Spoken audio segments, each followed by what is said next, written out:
Now it's time for the Voice for the Industry podcast.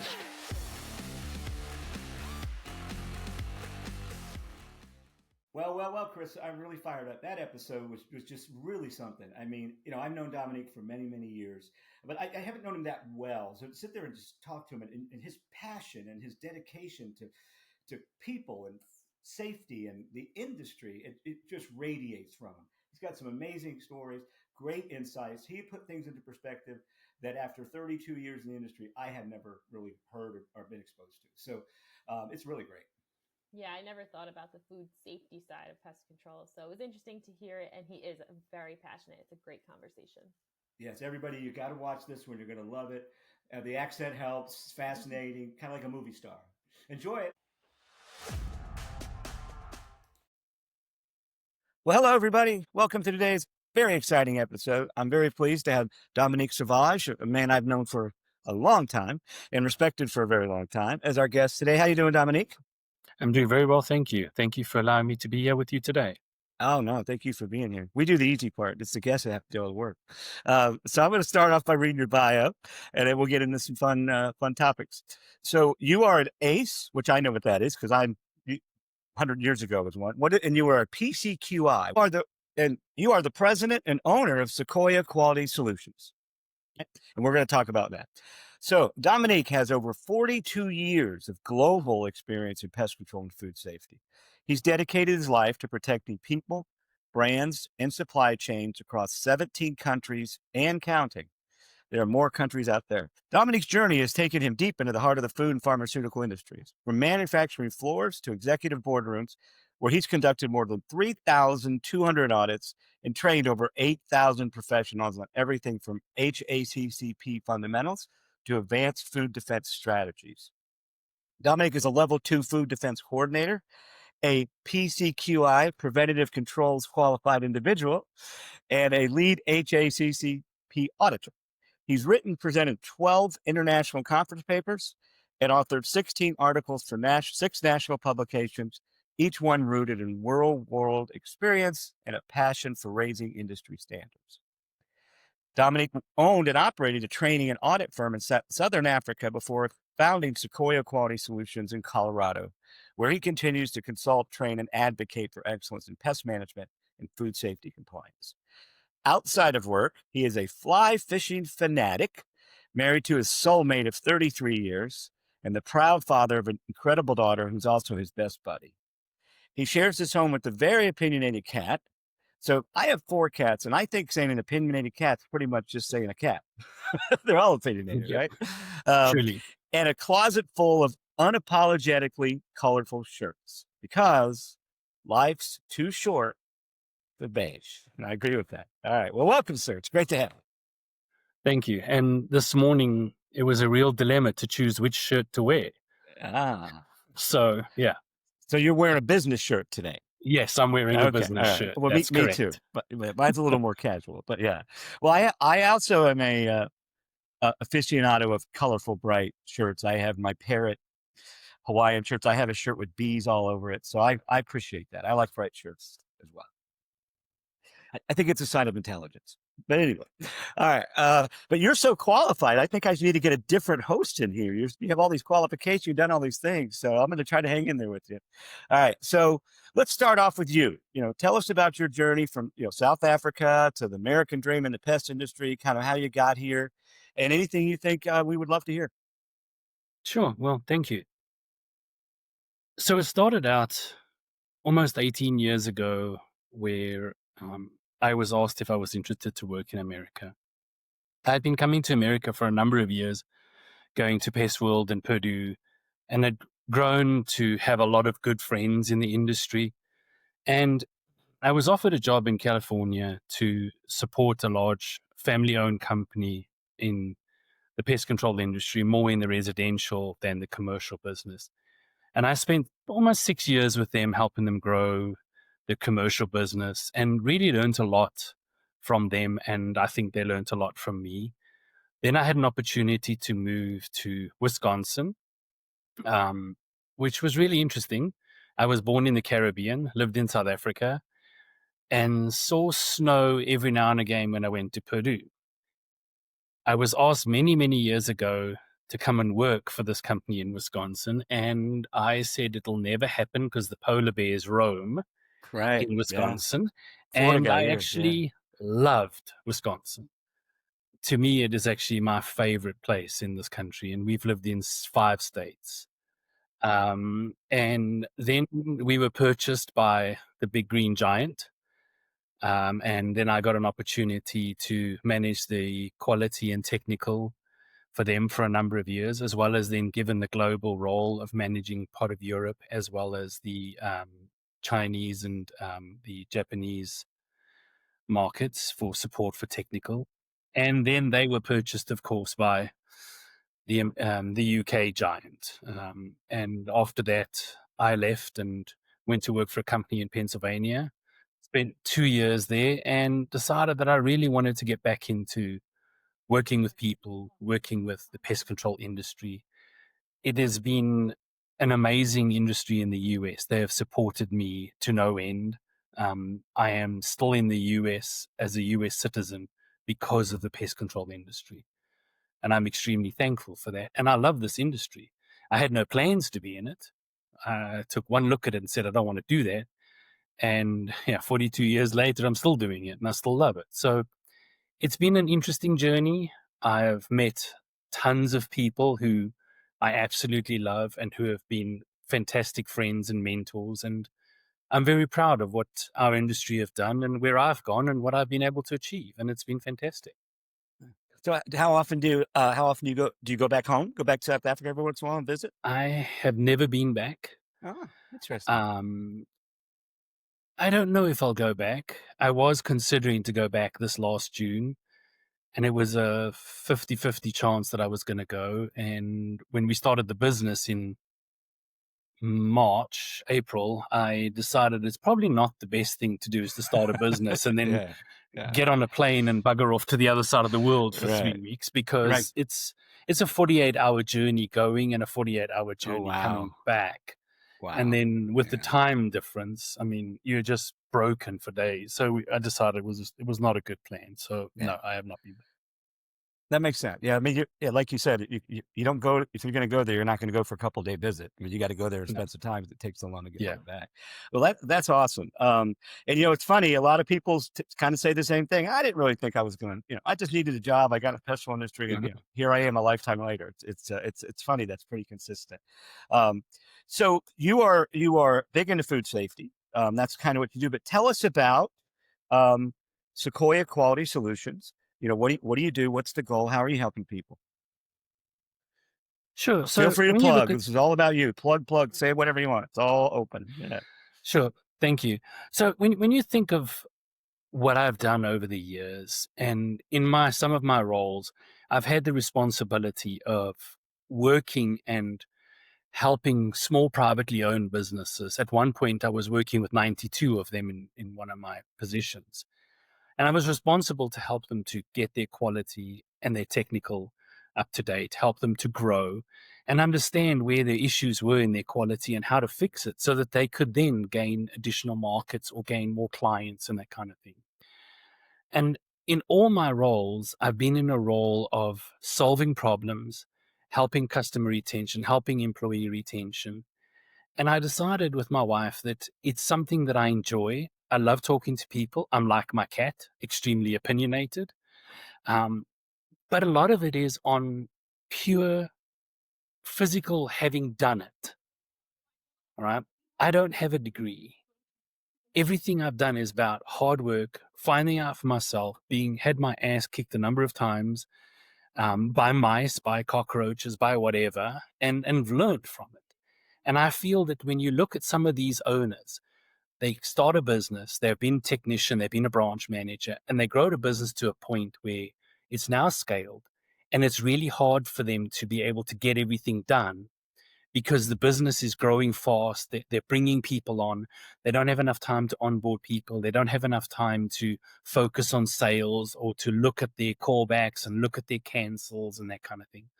So what we've done is we've put it together in such a way that we can be a fractional employee of some of these companies to help them where they don't have the money to hire somebody with the skills that I have on a permanent basis, they can hire me for hours or weeks or whatever it might be, or a project. And I think that's where my niche is. And I believe that's what I can do. And I've had a lot of people tell me that I should do that. So it's been open for 5 months now, and we've done pretty well. I mean, you're always looking for more customers. No one's ever going to be satisfied with it. So, and I'm hoping to grow it, which I'll have to be able to employ people and be able to do these kind of things for these businesses. So that's my goal. No, that's fantastic. I'm sure it's going to be successful because you're right. There's a lot of companies out there that don't have the resources to hire a full-time employee to do the stuff that they need from you to do. So I think that's great, and that's exciting. So I know that you're really focused on food safety, and a lot of pest control companies kind of don't really look at they look at food safety not really connected or the same as pest control. They look at like, oh, you got safety over here and you got pest control over here. But I think you think that you don't feel that way. You feel like they're really tied together. Can you kind of explain, your thoughts on that? Absolutely. So when you look about food safety, it is the unintentional contamination of a food product. Food defense is the intentional contamination. So I plan to contaminate. It's generally done for nefarious reasons, terrorism, disgruntled employees, and that kind of thing. But food safety is we're running these production lines. We've got everything set up, but something goes wrong and we get contamination. So that is where contamination can be biological, chemical, physical, and part of that is pest control. So that could be a mouse, right? I had a manufacturer in South Africa. The mouse was running up on the cables and he fell and landed up inside this giant vat of potato chips. Oh. So that is unintentional contamination. But you don't want that mouse packaged and sent out to the consumer. So when you put the two together and you say, okay, we're unintentionally contaminating the product, what could that be? From a pest control perspective, you have the store product insects, you have the cockroaches, you have the flies, you have the rats and mice, and then you've got a lot of other occasional invaders and those kind of things. So our job is then to walk around these factories and try to determine how these pests will contaminate the product, even though it's unintentional, and find ways to stop that. And when you think about us as pest control company or employees or technicians, we go into every single part of that facility. Every single part. There isn't a place in a facility we don't go. So we have such wide vision, we have such broad perspectives that we should be able to offer a lot more than just the bug or extermination piece of it. We should be able to offer things like safety, and not just food safety, but safety. So I had a situation doing an audit in Southwest Africa where I was walking on the floor and I slipped. And when I slipped, I realized that the water that I had splashed actually splashed on the production line.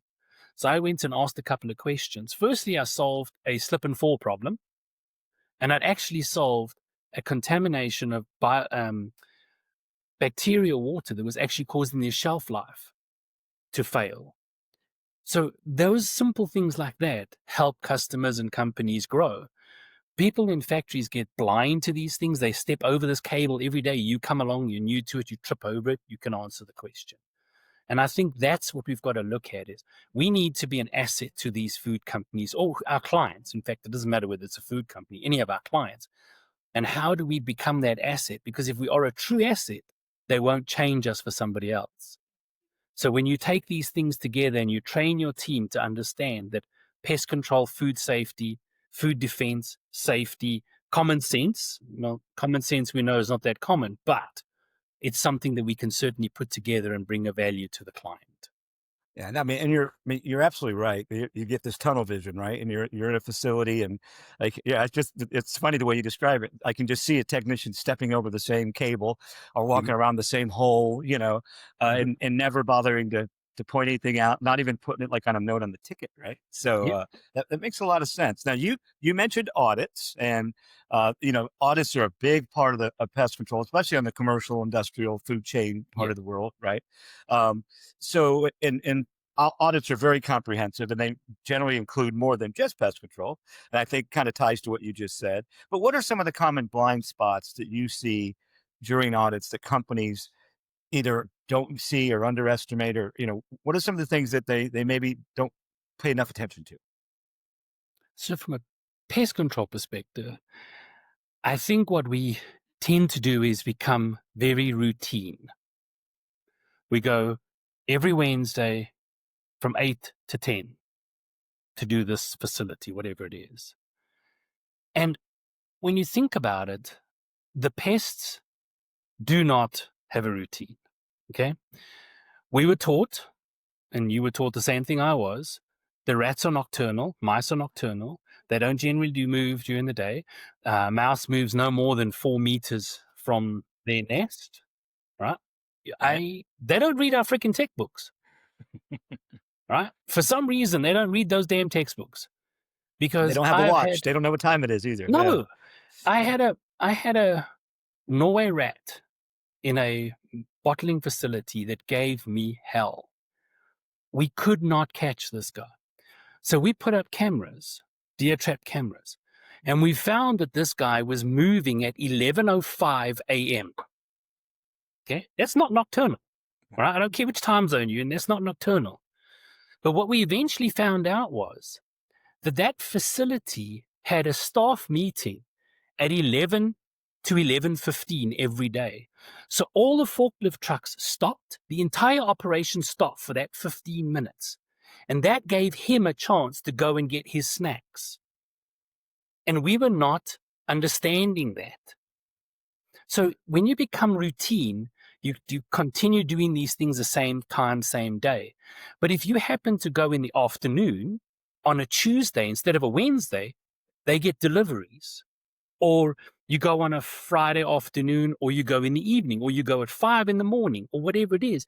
You see things that you don't normally see because you're getting the same picture every day. It's a static photograph. And it's the same when you look at how we walk around the facility. Technicians walk in the door and they go right or go left. They never swap it around. They always go the same way. And what's happening is you're not seeing the other side of the pillar. You're not seeing the other side of whatever it is because you're going this way. The shadows are the same. Everything's the same. Routine is a killer. And then from a food perspective or food manufacturing perspective is they don't believe that we bring value. Right? We're exterminators. We're the bug killers. BS. We are professionals. Our business is about science, biology, and understanding what's going on. And that is, I think, the biggest problem we have. We undersell and under-promote our knowledge and our expertise as a business and an industry. And it's sad because we are brilliant at what we do as an industry, and we protect millions and millions of people's lives, whether it be homes, facilities, food, whatever. We protect it all. So why do we sell ourselves short? I got to say, a very passionate answer. I love your passion, and it comes through very clearly. And what you said is exactly right. I mean, I've never thought of it exactly that way, but you're absolutely right. And it's funny how we've all been through it, where there's a problem at a facility, right? And the technician can't figure it out. Mm-hmm. Somebody else comes in, right? Mm-hmm. Spends a little time and figures it out. Why? Because they're looking at it from a different perspective, just like you said. Yeah. So that makes so much sense. It's really powerful. I'm glad people are going to hear this. So you've trained over 8,000 professionals worldwide. That's a lot. What's the most effective way, in your opinion, to get teams to truly live and believe in food and pest management principles, and to think the way they should think based on what you're saying? I mean, to be that technician that does go the other way every once in a while. What's some of the things you do or you recommend to kind of get the behavior you're looking for? So when you look at onboarding, generally what happens is you're telling a technician what to do and you're telling them how to do it. So I need you to go and inspect this facility, which means take a flashlight, go with your little kit bag, whatever you want to carry with you, open the bait stations, check them, open the traps, check them, do an application of pesticide if you find anything, and fill in a report that tells me a bit of a story. Thank you. All right. When I was talking about why are we doing this, Why am I going to this facility and checking traps? Why am I going to this facility with a flashlight to inspect? Why am I writing this stuff down? What is this report about? There is no why. Okay. And that is for me the biggest thing. Tell me why I'm doing it. Tell me why I need to do step A, step B, and step C. Why can't I go A, C, and B? Right? Well, if you do that, you could contaminate something you did in step A if you do it the wrong way around. And also, why must I vary my route? Why must I go at different times of the day? Versus just saying, your schedule is 9 o'clock at this facility, 10 o'clock at that one, and 3 o'clock at this one. Explaining what the reason behind it is. Because I'm the person, you tell me there's a door, don't go through it. Right? Firstly, I have a thing with locked doors. Okay, I have a major freaking thing with locked doors. If there's a locked door in a facility, we're opening it. I can't leave without it. But you tell me I can't go through there. I'm going to be like, oh yeah, hell yeah, I'm going to go through there because now I want to know what's going on. But if you tell me, don't go through there because there's a giant ass dog that's going to eat you, I'm going to stop and think twice. And now I understand what's going on. Now I have a problem with a locked door, so I'm still going to go try and find out what's going on because now I don't believe you, but that's a different problem. But it's That's all your about, yeah, that's my problem. It's all about making sure people understand the reason behind it. Because if not, it's just a set of steps that I just don't understand. And a lot of people are going to find a shortcut around those steps because they don't understand those steps are very specifically designed. This isn't hitting a bug on the head with a hammer, all right? There is science behind it. There's a thought process. There is research that goes into it. And that's what we forget to do. We're so busy trying to get you out so that you can make money, we're forgetting about this. And then the next piece is we forget to tell people that you can ask for help, right? Because people don't ask for help because they're scared they look stupid. And if we don't do steps to make sure that we are confirming the knowledge retention and they're understanding those things and they understand that they have an opportunity to say, hey, I don't understand, then that helps the business. Now, a guy can't keep saying, I don't understand for 2 years, right? Because then we've got other problems. But that's we a need to different be able, issue. Yeah. that is, absolutely. So it's all about making sure we get these people trained and get them skilled to do the job right. Because we always have enough time to do 1,000 callbacks, but we don't have enough time to spend maybe 3 or 4 days extra in the training time to really get somebody to understand what they have to do and then do knowledge checks and verifications down the road. That's my opinion. And I've seen it work. Yeah, I think that's a fantastic answer. You know, it's funny. We've done a few episodes and we've had a few different people on here that kind of do consulting, you know, long term, and everyone says the same thing. Pretty much what you said. It really starts with the training regimen, the training perspective. Mm-hmm. You know, to your point, it's, you know, how fast can I get this technician out on the field generating revenue, right? Yep. 1,000 callback. You're absolutely right. I mean, I kind of think like it's a problem that a callback is quite often looked at as a failure on the technician's part. You know, Yep. oh, that they have a roach problem, so the technician did do something right. That's not necessarily the case, but that seems to be kind of the default. And to your point, I think it put people onto the defensive, right? I mean, you know, if the technician's not in an environment where he feels or she feels comfortable to say, hey, I got a problem, I can't figure it out, then that problem's not going to get solved. And you're absolutely right. So no, that was and it's just funny that the people that earn a living helping pest control companies get better pretty much all say the same thing. You got to do the training right? That's where it all starts. And it's interesting. All right. And so kind of keeping in that line, we all know how important, how critical technicians are to the success of the company. Can you expand on that? I mean, you and I talked a little bit before, and I think you have some pretty good feelings about how crucial technicians really are. Well, look at the business. Who does the work? It's the technician. Yeah. All right. Who is your customer interface? It's the technician. Who's driving your banner on the road? It's the technician. So what that equals is most of these businesses without the technician is a giant paperweight. There is no value to it. So why do we not give these technicians what they need, right?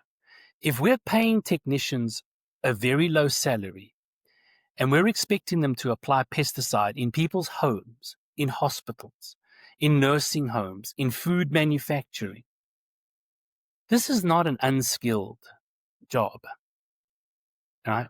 We make it unskilled as an industry, which is sad. Because at the end of the day, as I said to you earlier, one of the other questions was that we are protecting people's homes, we're protecting everybody's lives, public health, and that kind of thing. So for me, it's about we want our technicians to do the best they can for our customers, which then allows us to grow customers, grow our business, grow our brand. But we don't put the money and time into them. And I see it so often. In one of my jobs in a number of years ago, I had a technician who was hired, and he lived on the panhandle of Florida, and his service manager was in the Jacksonville area. The guy was out in the field for 6 months and had never seen his service manager. That to me is major, major, major problem, right? Because you want to talk about left on a frickin' island, right? And doing what you think is right, which may be right, may not be right. I can't disagree on that. But, and then you're questioning, well, what's going on? I wonder why we've got a problem. It's pretty clear, right? People left to their own defenses are going to find the shortest route from point A to B. And they're going to do as little as possible because no one is checking on them. No one is working on them. And this is a rough thing to say, but it's trust but verify. Okay? You must trust people, but you have to validate and verify whether you are having the wool pulled over your eyes. But the technician is a vital, vital part of the business. So is the sales team. All right? You sell the business without the technician, that's great. You got all this work, no one can service it. You have to look after your technicians. No, and again, another very valid point. And to your point, all of us work to our lowest common denominator. Mm-hmm. Now, you might get lucky and you might get somebody who's the lowest common denominator still pretty high, but Yes. you might also get unlucky and get somebody whose lowest common denominator is pretty low, right? Yeah. And that's the trust but verify. I mean, if you're going to send somebody out there on a route by themselves and without much supervision, you better hope that their lowest common denominator is pretty high. But you're absolutely right. And I love the way you said it, who does the work, who interacts with the customer, who does, who takes a lot of your money. I mean, it's technicians are really important. Yeah. I mean, you can get other companies to answer your phone, all that stuff, but your technician has to do the work. That's fantastic. And that's one interesting thing I used to say is we want to make sure our lowest qualified technician is just above the other company's highest qualified technician, because then we're set for success. Yeah, that's a good point. Yeah, it's a good point. A lot of good points. All right. So let's talk about another good point. So you've been around for a little while, right? You've been involved in a lot of analytics and all that. So now AI is here. How do you see AI interacting, changing, improving the food safety, the pest control, that part of the industry, or any part of the industry? Kind of what do you see happening now? And, maybe what do you predict? So AI is really interesting. But before we go to AI, let's talk a little bit about remote monitoring. Okay. Because I think that's in this group of really cool technology. All right. When you look at remote monitoring, and I've done a lot of work with rodent remote monitoring, it has given insight to us that we've never had before. We used to put bait down today, come back a month later, the bait's gone. We've got a mouse problem or rat problem. But we don't know when that bait was eaten. Was it eaten 10 minutes after we left or 5 minutes before we arrived? Now we can clearly tell using this technology that the bait was consumed in these periods because it gives us down to the minute. But what's also interesting is that now we're able to tell whether we might have bait shiners. Because previously, if we checked the bait and there was no activity or no gnawing, we felt there was no activity. But the mouse is still running around and having a blast. So this technology has a lot of great information. The problem with this technology is that people don't understand the depth of information this data gives us. And people are putting these things in and they're just saying, oh, we've got mice and we're having some activity. But when you really analyze this data, so in my last position when I was working in Philadelphia, we had about 4,500 rodent monitors out in affordable housing. And we were able to pin down activity moving between apartments using this technology by using the timestamps and that kind of thing. And that's really digging into the data. And AI is going to give us a very similar situation. AI is going to be able to say to us that if we took all our old data from the company and we predicted what happened in the last 5 years, what will happen in the next 2 years or whatever, we can definitely use AI to help us predict. But the problem with AI is AI cannot take into consideration us as human beings and pests as an entity that is uncontrollable, has no way of us being able to determine what it's going to do. And it's totally unpredictable. So are we. So if we put AI and we say, okay, we're going to use this AI to determine whether this facility needs weekly services or monthly services, what AI can't tell us is what is happening in that facility with people. Did they have people off sick? They weren't cleaning properly. Their production exploded and they had to bring more raw ingredients in. So we still need to have people on the ground to see these kind of things. AI helps us with weather. It helps us predict because the temperature gets to X, the pests might breed and that kind of thing. But we still need boots on the ground, and we still need to have people looking to make sure that these facilities didn't have a forklift plow into a wall and create a giant gaping hole where raccoons and all those kind of things can get in because it can't see it. But I believe that AI is definitely going to be a really interesting tool for us to use for prediction and also analyzing the data. But back to the technician, those little boots on the ground, we have to. It's just no way. I cannot see a way around it. But what'll be nice is we can focus on the areas we need to focus versus doing this blanket focus of looking at 500 devices. We now need to look at 50 devices and in one specific area in the facility and spend that 500 device time to solving what the true problem is versus just putting a Band-Aid on it every single week and hoping it'll go away. I believe that. No, I mean, and that makes a lot of sense. I mean, AI is definitely able to, will definitely be able to streamline the approach and really allow you to focus. But yeah, you got to have the technician there to do the work and to see the things. It's funny you talked about the remote monitoring. I remember, a while back when it kind of broke and we were having all these committee meetings at Copasan and trying to figure this out. And we had different vendors coming in and we had like Microsoft come in because where we were going to store the data and all. It was just like, I don't think it ever had the overall impact people expected it to have. I think people expect to have this really fundamental change in how things are done. It's certainly a great tool though. And I think AI is going to be that way too. It's certainly going to have a lot of changes, but to your point, I don't think we're ever going to have a drone technician that just goes out there and scans and detects things. And I think you're going to have a human being there. That's an awesome point. All right. Well, we're almost done. I guess we got one last thing. Then we could talk about anything else you want to talk about. But you've authored articles. You've spoken at conferences all over the world. Sitting here talking to you, your passion and your commitment to the industry, it's very powerful and just very interesting. So what drives you? What is it about drives you that you want to get this information out there? You want to help other people, companies, what is it about? He's like, hey, I got to get this out there. What drives you to do that? I look at it as there's a lot of stuff that I've learned on the way to getting to where I am today that I wish somebody had said to me long ago. Hey, you know what? That story about mice needing to move 4 meters from their nest is theoretical, right? If you can't solve the problem by looking within 4 meters of where this mouse is feeding and he's not there, then you better expand it, my friend. Not just assume that something else is going on, right? And I think that for me is I've learned a lot. I've hit my head so many freaking times.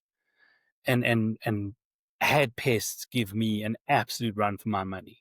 And I've learned things about it. I want to share those. I mean, for instance, when we go into a facility and we have a problem, I will go in the evening when the facility is quiet, and I'll actually sit on the floor and just sit on the floor and look around and think, okay, if I was a mouse, where would I go? Where would I run? Why would I run there? And I will scan the entire place and move. Because when I'm standing up high up, I'm getting a different perspective from when I'm on the ground where he lives and where he's running.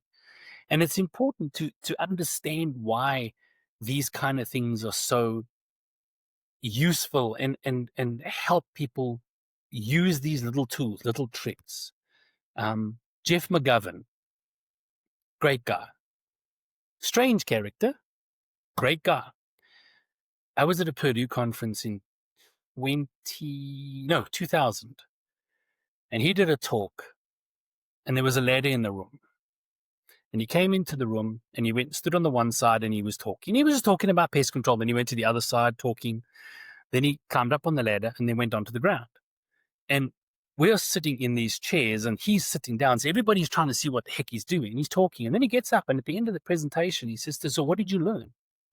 So everybody vomits back the stuff he's spoken to us about. And he's like, no. I'm like, what the hell are you talking about? I mean, that's what you told us. And he said, I showed you your head goes left, right, up, and down. Freaking use it. And that has stuck with me. All right. And those are the things that I love talking to people about. Looking at what the problem is. As you said, not every callback is the failure for the technician, but it's a teaching or an education opportunity. And the same goes when you're looking at somebody new in the business. Right? Let them understand what they're truly going to be doing. Because I've seen so many technicians join a business and within 3 days are like, oh, hell, this isn't for me. Because there wasn't a real discussion about you're going to work in the heat. You're going to crawl around. You're going to work in the cold. You're going to climb in attics. You're going to climb in basements. I hate spiders. I freaking hate spiders. I'm shit scared of them. All right. So I have to now go into a basement where there's cobwebs. Dude, I'm not a happy camper. Right? But tell people, teach people what they're going to expect. What is it about? This industry has got so many cool things. I mean, what we see in a day, the general public will never see in their lifetime. I've been into every single manufacturing facility. The only thing I've never seen being manufactured is a car. Right? Where does the general public ever see this? I mean, I've been into military installations, into satellite building, bullets, building of bullets, guns. You know, it's cool. It's so much fun. And as I say, you go to places people never allowed to go. Some facilities, they're cordoned off. You don't have security clearance to go to A and B and C, but we go. We see everything. It's so much fun. And it's never the same thing. Right? That story is same shit, different day. Not often. Yeah. Eh? And that's what it's about. And we need to have more people in this business. We need to have more people with biology backgrounds, not just entomology, but biology. We need to have public health people, even engineering.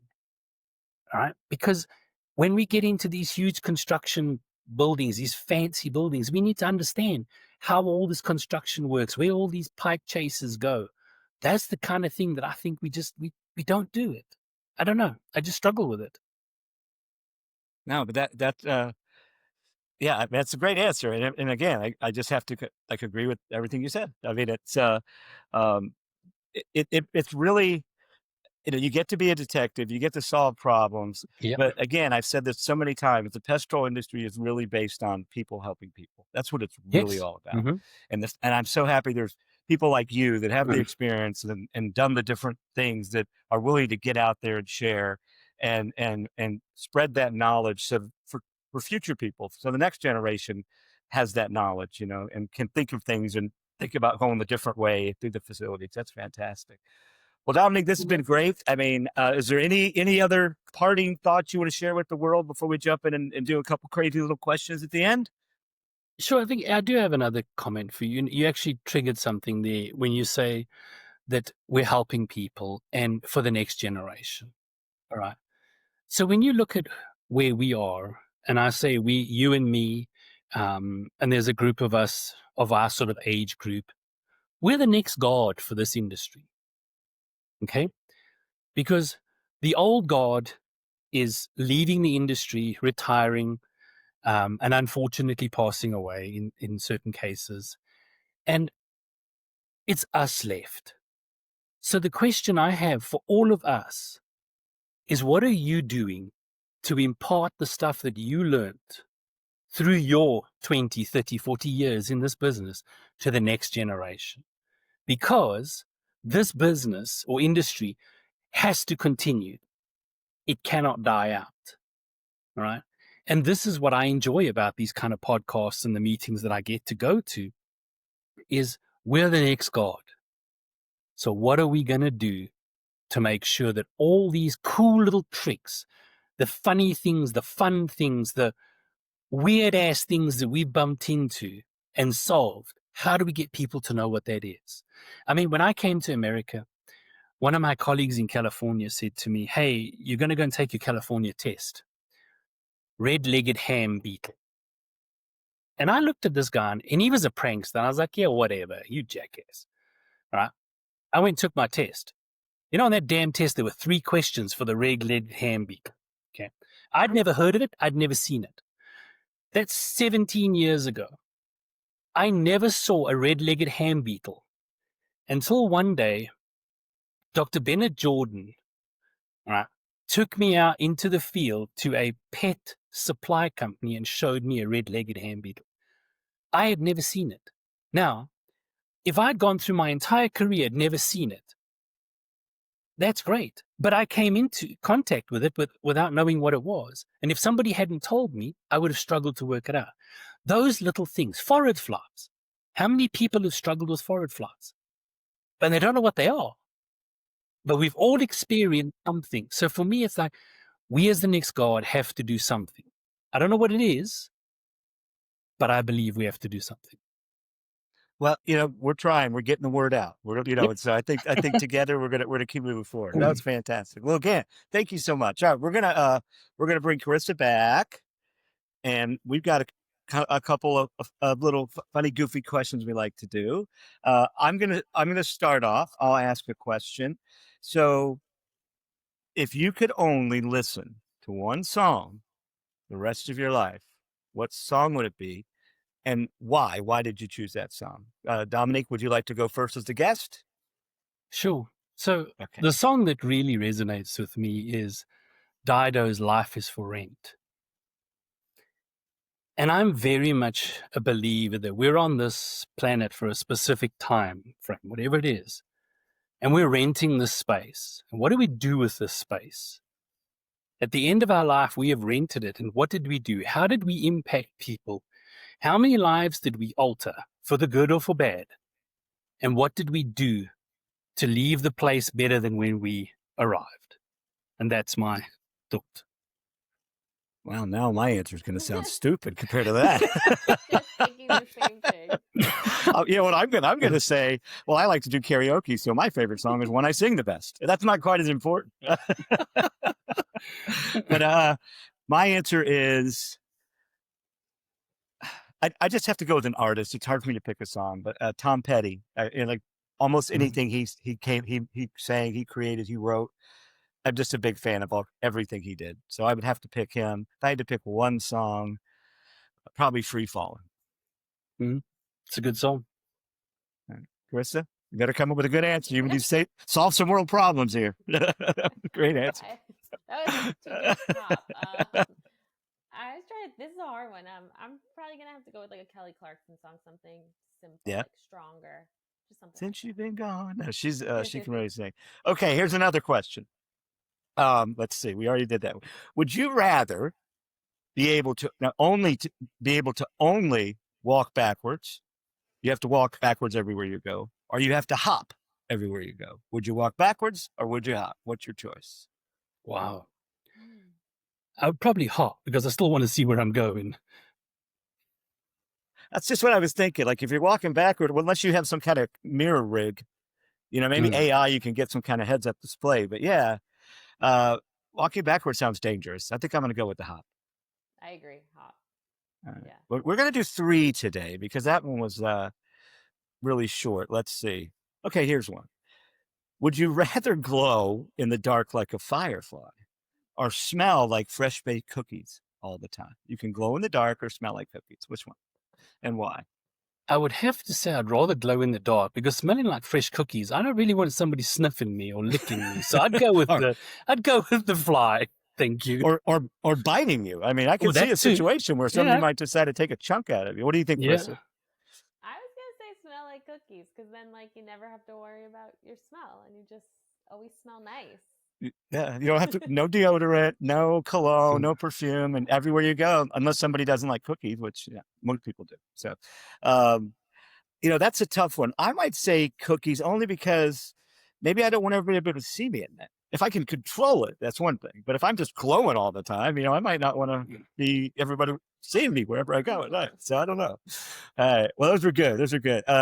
Probably the best answer was, that favorite song on that kind of got us everybody thinking. So thank you again, Dominique. This was just, I always say we had a great, fantastic episode, and we always do, but this was really great. I mean, you're again, I'll say it again, your passion, your knowledge, it just comes through in your answers. I think your accent helps. Sounds really cool. So thank you for being here. It's great to see you again. Thank you for joining us. See you next time.